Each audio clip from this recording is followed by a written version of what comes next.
മണി chain തട്ടിപ്പിന് പൂട്ടുവീണതോടെ നിക്ഷേപകർക്ക് പണം തിരികെ നൽകാൻ കഴിയാതെ വലയുകയാണ് ഹൈറിച്ച് എന്ന സ്ഥാപനം. ബാങ്ക് അക്കൗണ്ടുകൾ ഫ്രീസ് ചെയ്ത് മാറിക്കഴിഞ്ഞാൽ പണം തിരികെ നൽകും എന്നൊക്കെ മുതലാളിമാരും ലീഡർമാരും പറയുന്നുണ്ട്. എന്നാൽ ആ ഫ്രീസിംഗ് മാറ്റുവാനായി കോടതിയിൽ നൽകിയ പരാതികൾ എല്ലാം പിൻവലിച്ച് ഹൈറിച്ചിൻ്റെ വക്കീലുമാർ പുറകോട്ട് വലിയുന്ന കാഴ്ചയാണ് ഇപ്പോൾ കാണുന്നത്. ഇനി സുപ്രീം കോർട്ടിൽ നിന്ന് വരുന്ന കൊടികെട്ടിയ വക്കീൽ ആ വക്കീൽ വഴി കേസ് കൊടുക്കും എന്നൊക്കെയാണ് പറയുന്നത്. കേസ് ഏത് വക്കീൽ കൊടുത്താലും മരവിപ്പിച്ച അക്കൗണ്ടുകൾ തുറക്കാൻ കഴിയില്ല. ബെഡ്സ് ആക്ടിൻ്റെ പരിധിയിൽ വരുന്ന കേസുകളിൽ അങ്ങനെ ഒരു വിധി ഇന്നേവരെ ഉണ്ടായിട്ടില്ല. മറ്റൊരു കാര്യം എന്തെന്നാൽ പണം നഷ്ടപ്പെട്ട നിക്ഷേപകർക്ക് എങ്ങനെയാണ് പണം തിരികെ ലഭിക്കുന്നത് എന്ന് ബെഡ്സ് ആക്ടിൽ വ്യക്തമായി പറയുന്നുണ്ട്. ജപ്തി ചെയ്യേണ്ട വസ്തുക്കൾ ഉണ്ടെങ്കിൽ അത് വിറ്റ് നിക്ഷേപകർക്ക് പണം കൊടുക്കാവുന്നതാണ്. എന്നാൽ പ്രതാപൻ്റെയും ശ്രീനയുടെയും ഹൈറിച്ചിൻ്റെയും പേരിൽ യാതൊരു സമ്പാദ്യവുമില്ലെന്ന് പോലീസ് കോടതിയിൽ സമർപ്പിച്ച റിപ്പോർട്ടിൽ പറയുന്നുണ്ട്. അപ്പോൾ ആ വഴിക്ക് കാര്യങ്ങൾ നടക്കില്ല.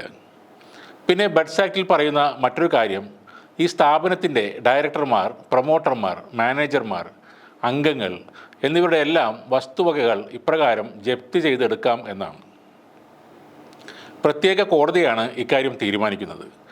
ആ തീരുമാനത്തിൽ എതിർപ്പുണ്ടെങ്കിൽ ഇവർക്ക് ഹൈക്കോടതിയിൽ പോകാവുന്നതാണ്.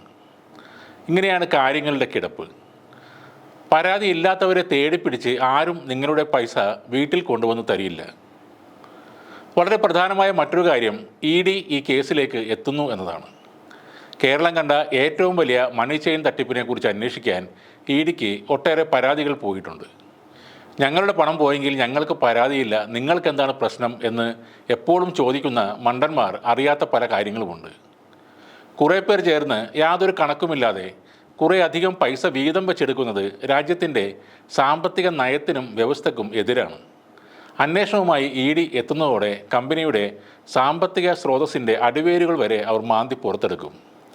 നിങ്ങളുടെ സൂം മീറ്റിൽ പറയുന്ന പോലത്തെ മൾട്ടി ലെവൽ മർക്കൻഡൈൽ മാർക്കറ്റിംഗ് എന്നും അഡ്വാൻസ് പർച്ചേസ് എന്നും 10 ഇരട്ടി കിട്ടുന്ന OTT ഷെയറൊന്നും അവിടെ പറഞ്ഞിട്ട് കാര്യമില്ല.